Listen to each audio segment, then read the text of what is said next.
So today we're going to be talking about how Jacob Rees-Mogg just doesn't get the joke, um, which, to be honest, really should not be surprising. But before we do begin, first of all, Happy New Year to everyone. And of course, it's the first video of the new year. So thank you very much to everyone who has supported the channel last year. Thank you for your continuing support of the channel this year. And again, if you would like to help support the channel as well, there are links down below to the Patreon page, the one-off donation link called Buy Me Coffee, the other one-off donation link called the YouTube thank you button, and of course there is the Pony Club as well.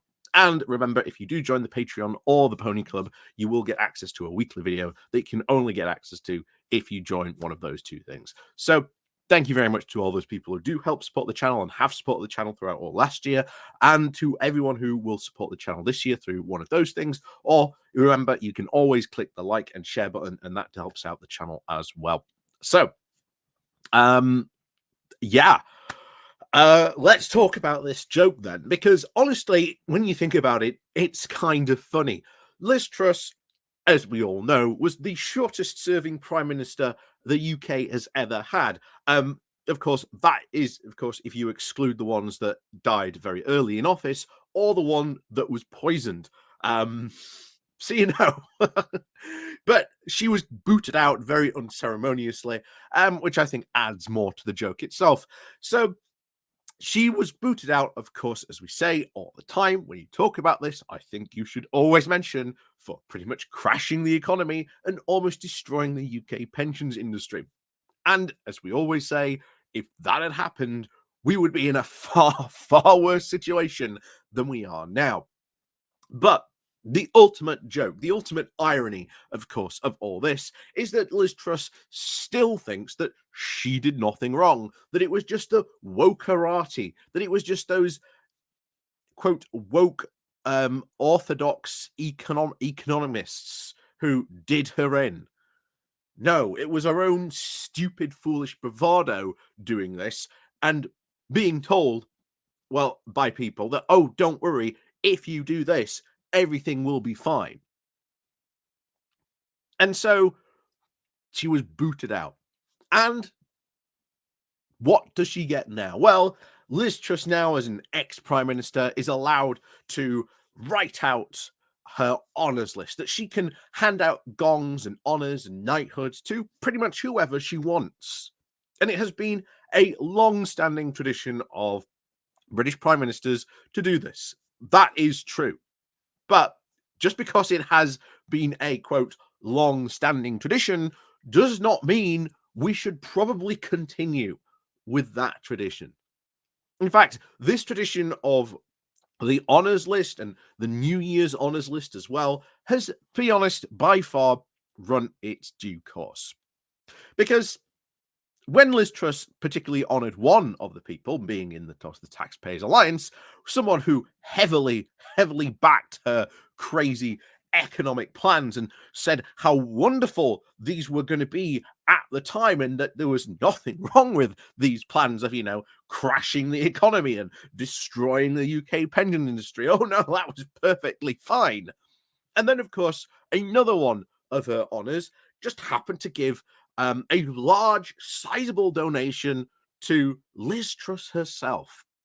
And yet, one of the things that you see a lot of conservatives trying to defend this, because it is ultimately conservatives who are trying to defend this, that, oh, what about Labour's cash for honours scandal? Remember that? Honestly, that looks like a cash for honours scandal. So it's kind of wrong to bring up the defend or what you think is defending, which might highlight, oh, did he give all this money to Liz Truss so that he could get a peerage?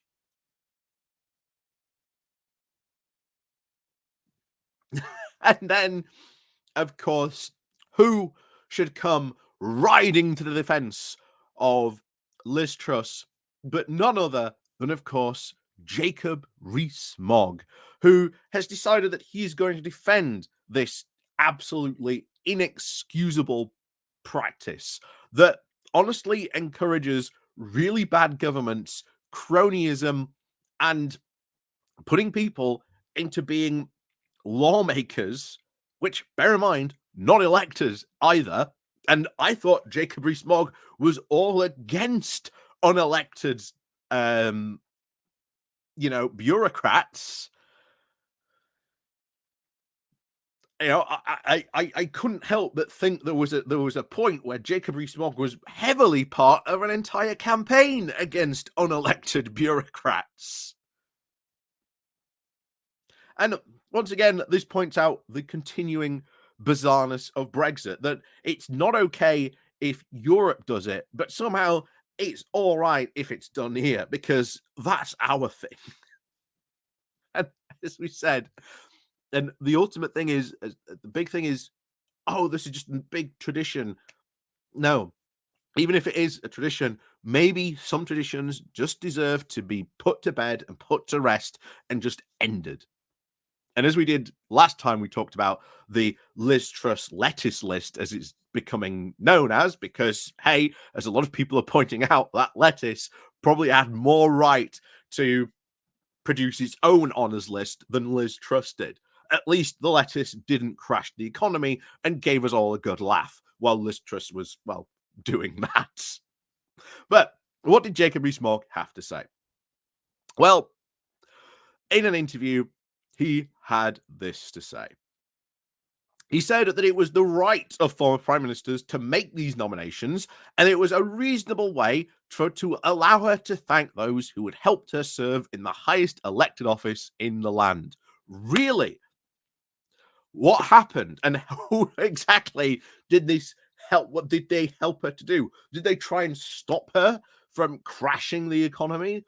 No, they didn't. If anything, they encouraged her to do it. That's what's even worse about this list. The fact that she's rewarding people who said, yes, Liz, crash the British economy. What a marvelous idea. Here's how you do it. Again, he's just not getting the joke. But he continued to say that prime ministers of all parties need the support that goes well beyond a 9 to 5 job.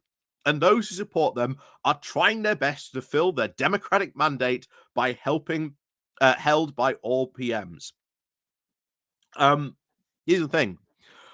Prime ministers have full access to civil servants. That's fine.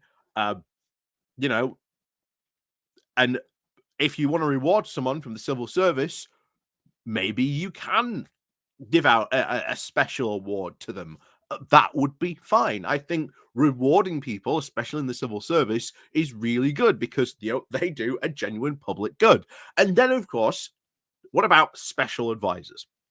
I will agree that bringing in special advisors is very necessary. Why? Well, probably because of the fact that the Conservative government, they have on purpose defunded our civil service so much that those experts do not see a purpose in working in the civil service because they can go to a private sector or somewhere else and get paid a lot more. Or that job in the civil service just doesn't exist. Railways being a classic example. But they do need that support. I will agree with him at least on that. But the people who got the honours list, the people who got honoured as lifetime appointments to the House of Lords, one was part, as we said, is the leader of the Taxpayers Alliance, who pretty much openly and publicly stated, yes, what Liz Truss did was absolutely right and correct, and she deserved to crash the economy. And of course, regularly pays to send people onto things like Newsnight who love to spout all sorts of crazy and bizarre ideas. And to be honest, I think it should be a tradition of, if you are a guest on Newsnight and you know someone is from the Taxpayers Alliance or some other dark and shady Tufton Street think tank, you should call them out on it. You should continually ask them throughout all the program, who are you? Who's paying you? And why are they paying you to do this? And I think that should be a new tradition that we take into the new year, calling out these think tanks that are getting a lot of pride of places on, things like, you know, things like Newsnight. And if the right say, oh, but this person from a lefty think tank also goes on Newsnight, fair enough. Say, who are you? Who are you paid for? And, etc. Someone from the lefty can go, yeah, we are run by, publicly funded donations. Taxpayers Alliance can't say who funds them. Oh,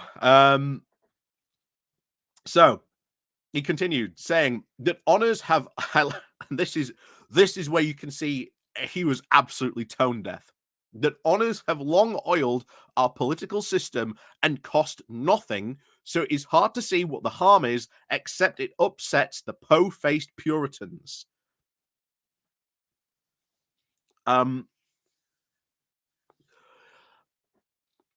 Giving people lifetime appointment to a job and access to the House of Lords and, having to play a crucial part in our democratic process where they are unelected, and we as voters can say nothing about it. Once they're in, we can do nothing about that. Kind of calls out the whole point of it. And this isn't Puritanism. This is just the fact of this is a practice that has long since passed its sell-by date. So has the House of Lords, and probably we should get rid of it as well. And then he went on to, because they just had also in this interview, they just had someone from the Institute for Government who had come and said, this calls the entire honours system into complete disrepute and it should be scrapped. And then Jacob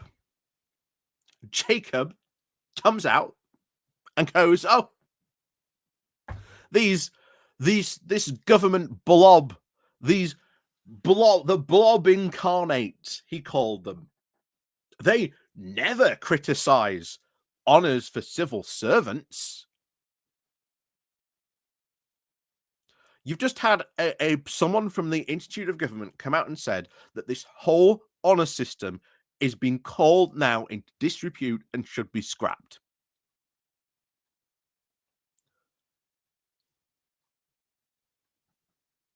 I think that's pretty much strong enough criticism, and you've got nothing to go on that, Jacob. And just showing that he just completely doesn't get the joke at all. Then, of course, it's Jacob Rees Mogg, the minister for the 18th century. So he was hardly going to get such a modern joke anyway. But there you go. Jacob Rees Mogg, first story of the year. How many times will we talk about Jacob Rees Mogg this year? Maybe, I don't know. Maybe I should start a Mogg counter. But we'll see. As always, thank you very much, of course, for watching. And of course, please do remember to click on the like, share, and subscribe button if you are new to the channel. Thank you very much for, again, all the help and support that you guys show the channel as well. And of course, we'll see you all next time.